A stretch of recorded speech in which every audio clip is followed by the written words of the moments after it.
ನನ್ನ ವಿಡಿಯೋ ನೋಡುತ್ತಿರುವ ಆತ್ಮೀಯರಿಗೆಲ್ಲರಿಗೂ ನನ್ನ ಹೃದಯಪೂರ್ವಕ ನಮಸ್ಕಾರಗಳು.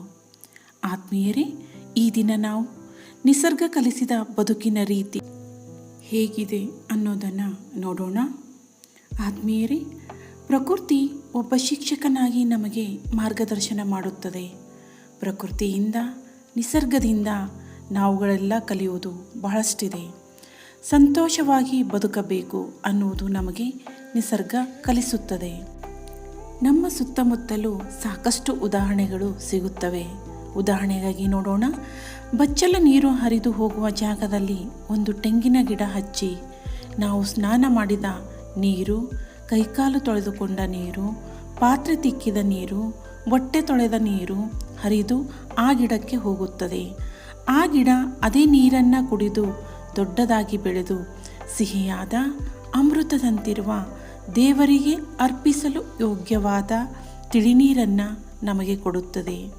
ಇಲ್ಲಿ ನಾವು ಹಾಕಿದ ನೀರು ಎಂತಹದ್ದು ಅನ್ನುವುದನ್ನು ಯೋಚನೆ ಮಾಡಿ, ಅದು ಕೊಟ್ಟದ್ದು ಎಂತಹ ನೀರು ಅನ್ನುವುದನ್ನು ಸಹ ಯೋಚಿಸಿ.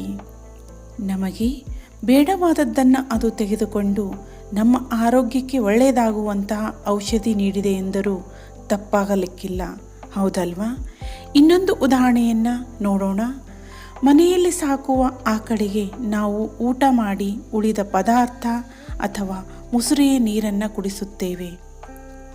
ಆದರೆ ಆಕಳು ನಮಗೆ ಕೊಡುವುದು ದೇವರಿಗೆ ನೈವೇದ್ಯ ಮಾಡಲು ಯೋಗ್ಯವಾದ ಅಮೃತ ಸಮಾನವಾದ, ಮಕ್ಕಳಿಂದ ಹಿಡಿದು ದೊಡ್ಡವರು ಸಹ ತಮ್ಮ ಆರೋಗ್ಯಕ್ಕೆ ಉತ್ತಮ ಎನ್ನುವ, ದೇಹಕ್ಕೆ ಪೌಷ್ಟಿಕತೆಯನ್ನು ನೀಡುವ ಅಮೃತಕ್ಕೆ ಸಮಾನವಾದ ಹಾಲನ್ನು ಕೊಡುತ್ತದೆ.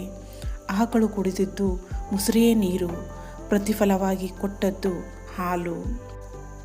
ತಮಗೆಲ್ಲ ಗೊತ್ತಿದೆ ಹಾಲಿನಿಂದ ಮನುಷ್ಯ ಏನೆಲ್ಲ ಪದಾರ್ಥವನ್ನು ತಯಾರಿಸುತ್ತಾನೆ ಎಂದು.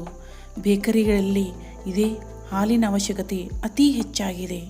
ಹಾಲಿನಿಂದ ಮೊಸರು, ಮಜ್ಜಿಗೆ, ಬೆಣ್ಣೆ, ತುಪ್ಪ ಇತ್ಯಾದಿ ಇವು ಮನುಷ್ಯನಿಗೆ ಇಲ್ಲದಿದ್ದರೆ ಅವನ ಊಟ ಪರಿಪೂರ್ಣವಾಗುವುದಿಲ್ಲ, ಹೌದಲ್ವಾ?